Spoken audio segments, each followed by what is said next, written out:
오늘 사무엘상 8장 말씀을 보시면 사무엘이 미스바에서 이스라엘을 회개시킨 이후에 상당히 오랜 기간 사무엘이 이스라엘을 통치함을 통해서 이스라엘은 사무엘의 이 지도하에서 평안과 화평을 누리고 안정을 누리는 그 오랜 세월을 보냈습니다. 근데 사무엘 8장 1절 말씀을 보면 사무엘이 늙었다 그렇게 말하고 있습니다. 여러분, 사무엘이 정말 저절된 이후에 이 성소로 들어간 이후 또 하나님께 시험받고 이렇게 오랜 세월 동안 하나님을 위해서 쓰임받고 정말 충성된 종으로 말미암아 이스라엘이 이처럼 사무엘로 말미암아 오랜 동안 평안을 누리게 된 것입니다. 근데 사무엘이 이 말년에 이르렀을 때에 자기가 늙음으로 말미암아 어떤 대책을 세우고 있느냐 하면 자기 아들들을 이스라엘의 사사로 삼습니다. 사사로 삼는데 어디에 사사로 삼습니까? 2절 말씀에 보면 브엘세바의 사사로 삼는 모습을 볼 수가 있습니다. 여러분, 이스라엘의 영토의 범위를 얘기할 때에 어떻게 얘기하느냐 하면 간단히 단에서 브엘세바까지. 여러분, 이 단은 갈릴리 호수 북쪽에 있는 곳이에요. 단에서 브엘세바까지. 단이 북쪽이라면 이 브엘세바는 가장 남쪽에 있는 도시를 의미합니다. 그 가장 남쪽에 있는 이 도시 브엘세바에 자기 아들들을 사사로 삼는 모습을 볼 수가 있어요. 여러분, 이 사무엘이 늙었기 때문에 이스라엘 전역을 다 통치할 수 없기 때문에 자기가 주로 거하는 라마라는 곳에서 자기 자신이 거하고 그 중심을 통해서 통치하지만 자기 통치가 미치지 못하는 이 가장 남쪽에 있는 이 브엘세바 지역을 이 두 아들을 사사로 세워서 통치하는 모습을 볼 수가 있습니다. 그런데 문제는 뭐냐면 이 두 아들이 사무엘과 같지 않다는 것입니다. 사무엘과 같지 않고 자기 아버지의 행위를 따르지 않고 어떻게 합니까? 이익을 따라 뇌물을 받고 판결을 하는 그러한 행위를 하는 모습을 볼 수가 있습니다. 그것을 보고 온 백성들과 장로들과 모든 사람들이 아버지와 같지 않으니까 굉장한 불만이 있었던 것 같습니다. 그리고 사무엘은 늙었고 이러한 상황 가운데에서 장로들이 이제 이 라마에 있는 이 사무엘을 찾아옵니다. 찾아와서 하는 말이 뭡니까? 5절 말씀에 보시면 우리에게 다른 나라와 같이 왕을 세워주십시오.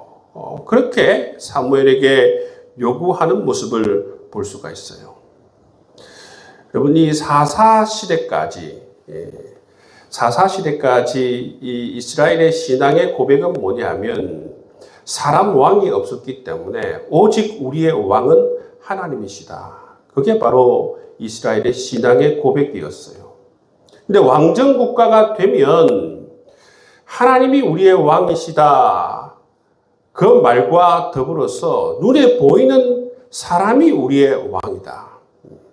근데 정말 이 왕이 세워진 이후에 하나님이 우리의 왕이시다라는 것이 점점 옅어집니다.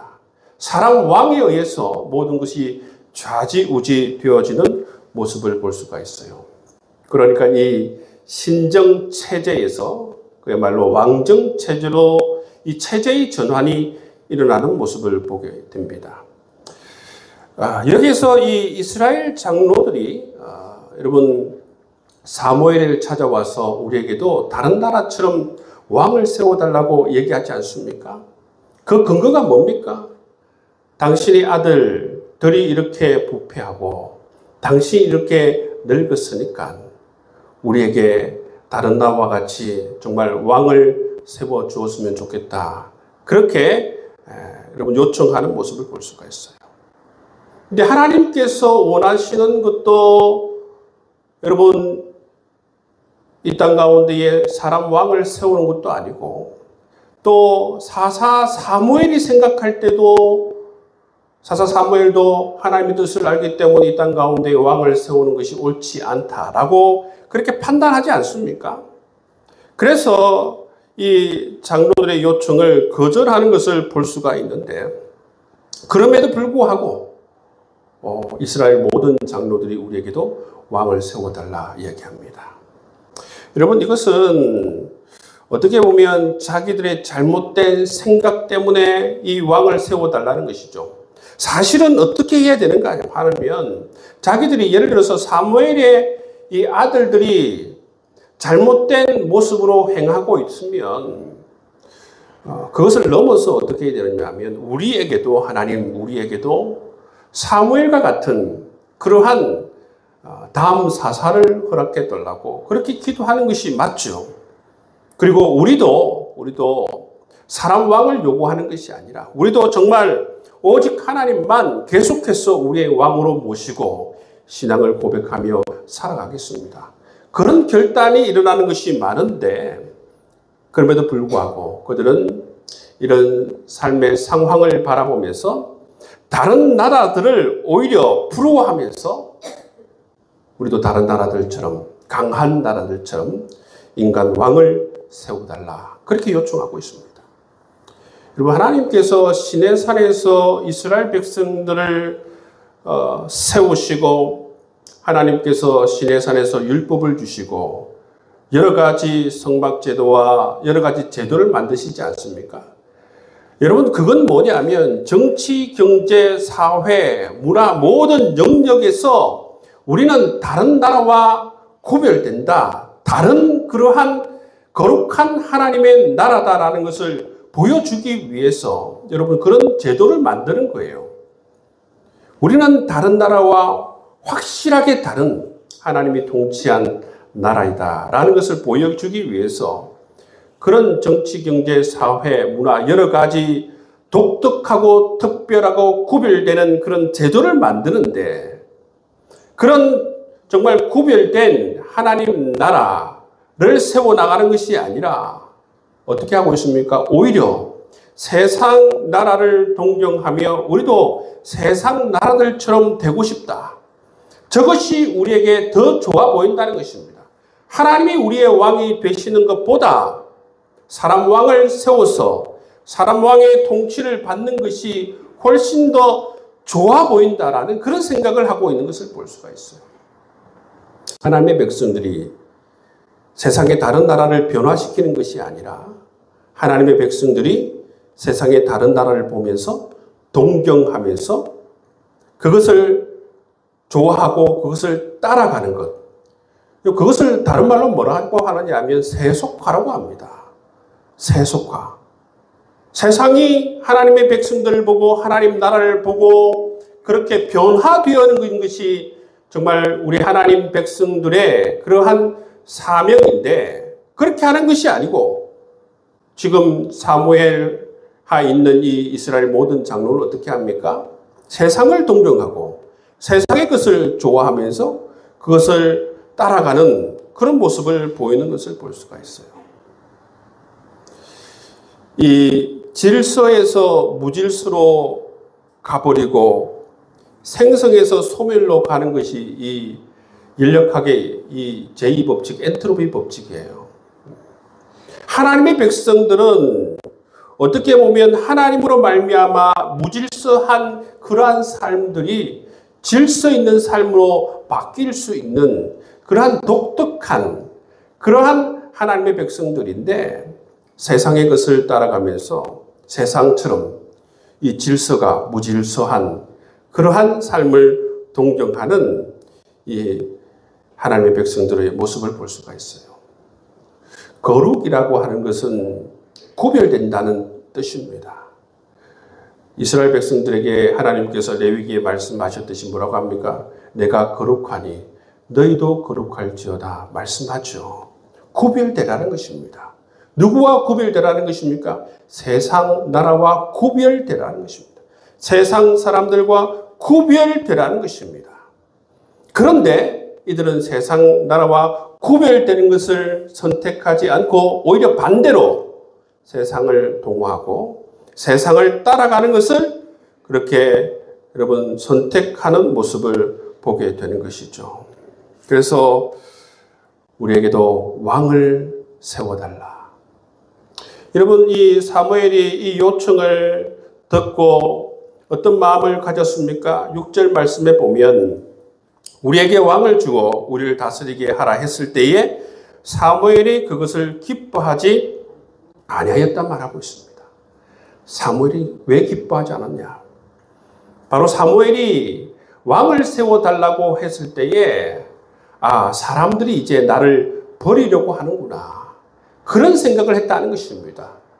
그런 내용을 가지고 또 하나님께 나와서 기도했다는 것을 우리가 알 수가 있습니다. 그렇게 기도했을 때에 하나님의 응답이 뭡니까? 7절 말씀에 보면 그들이 너를 버림이 아니요 나를 버렸다 얘기하고 있습니다. 사무엘아, 그 이스라엘 백성들이 너를 버린 것이 아니라 나를 버렸다. 나를 버렸다. 하나님은 다 아시지 않습니까?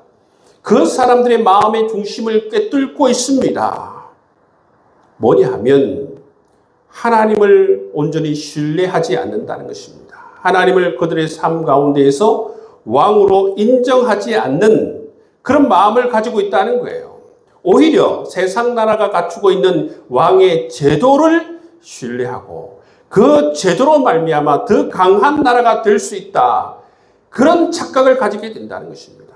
하나님이 우리의 왕이시기 때문에 강한 나라를 형성하는 것이 아니요 이 왕의 제도를 가짐으로 말미암아 우리가 강한 나라들처럼 그렇게 될 수 있다. 그렇게 생각한 것입니다. 그것을 알기 때문에 하나님께서 이 사무엘에게 말하되 너를 버린 것이 아니라 나를 버렸다. 여러분, 이스라엘의 이 역사를 보면 이렇게 굉장히 선순환에서 악순환으로 바뀌어지는 그러한 역사의 변곡점이 있어요.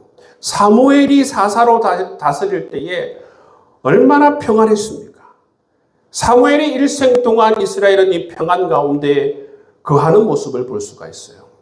그런데 이 사무엘이 늙었을 때에 이 역사의 악순환이 찾아옵니다.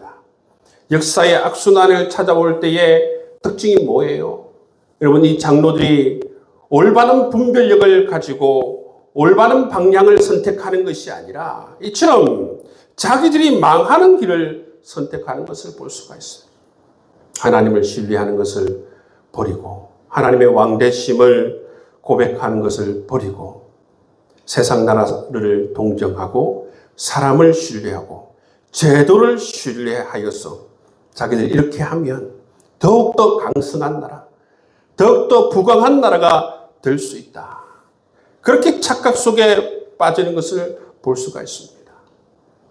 그래서 이런 요구를 했을 때에 하나님께서 어떻게 대답하십니까? 하나님께서 끝까지 안 된다. 그렇게 말하지 않습니다. 오히려 이 사무엘에게 그래, 이 왕의 제도가 어떤 것인지 소상하게 알려주고 그래서 이것을 선택하여서 한번 잘 살아보라고 해라. 그렇게 안내하는 것을 볼 수가 있어요.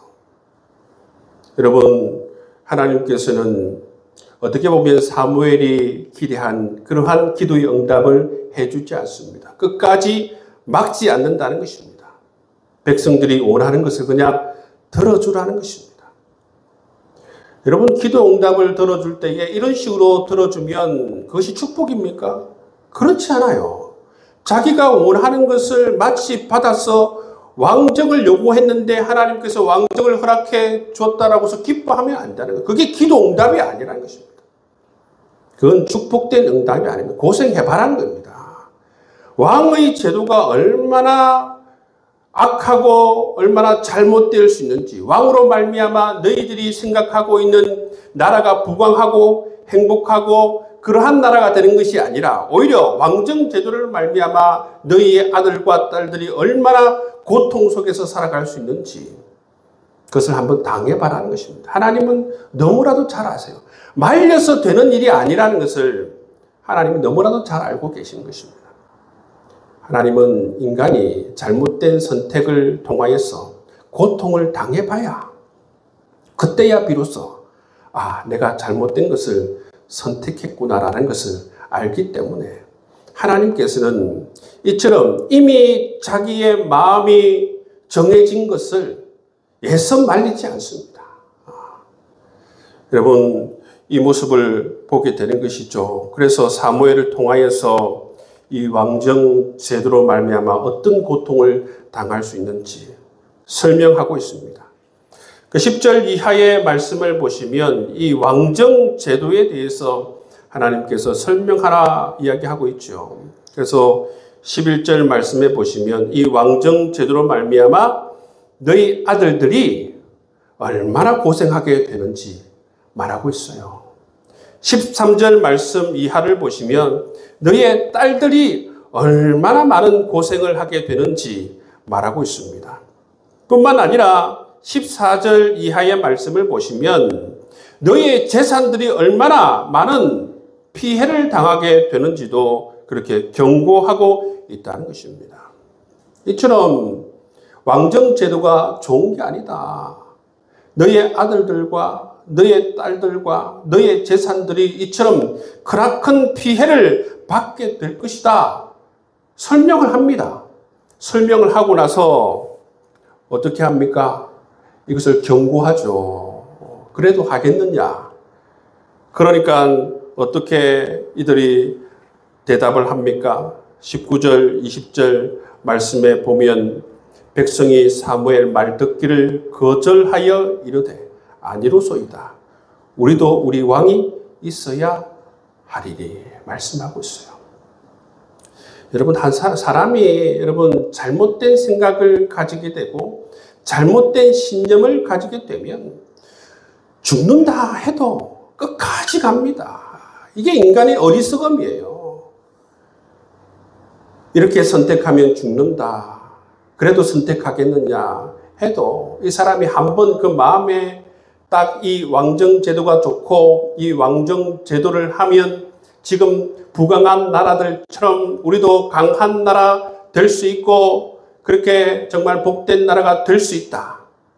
그런 착각 가운데 사로잡혀 있기 때문에 이런 잘못된 신념 속에 사로잡혀 있기 때문에 하나님이 굳이 우리의 왕이 아니시더라도 인간 왕이 우리를 다스리면 훨씬 더 효율적인 그러한 나라 될 수 있다. 전쟁에도 효율적으로 우리가 반응할 수 있다.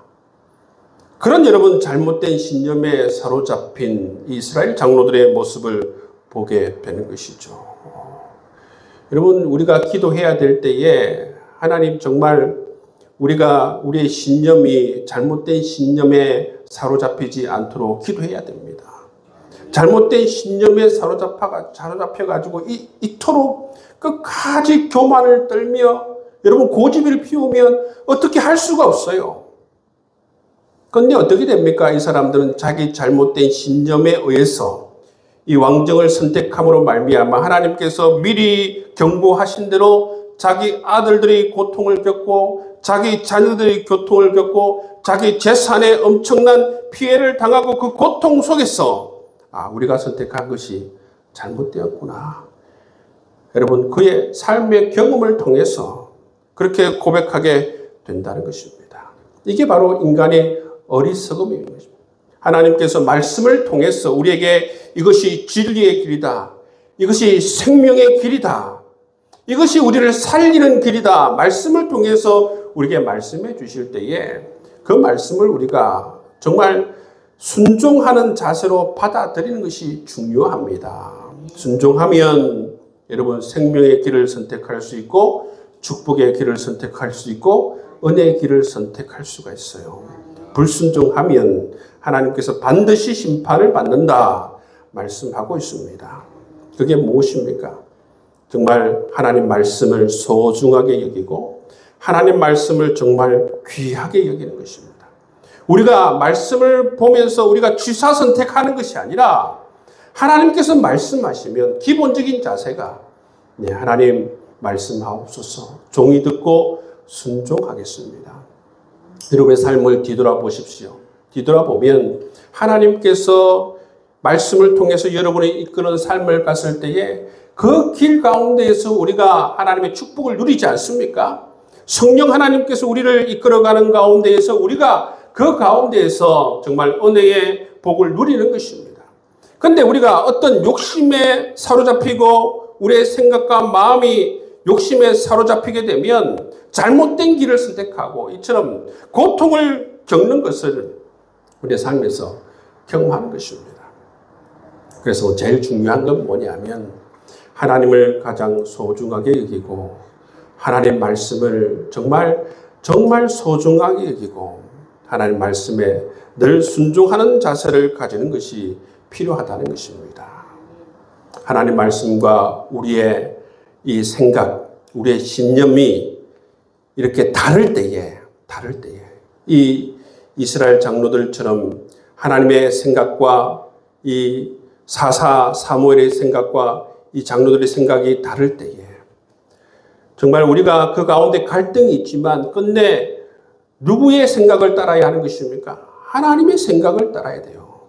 사무엘의 생각을 따라야 한다는 것입니다. 그래야만이 정말 하나님의 마음을 얻고 하나님으로 말미암아 우리가 승리하며 살아갈 수가 있습니다. 여러분, 전쟁이 제도에 의해서 좌지우지 됩니까? 전쟁이 어떤 왕이 세워지는 이 왕의 제도로 말미암아 전쟁에 승리한다고 하나님께서 가르치고 있습니까? 그렇지 않습니까?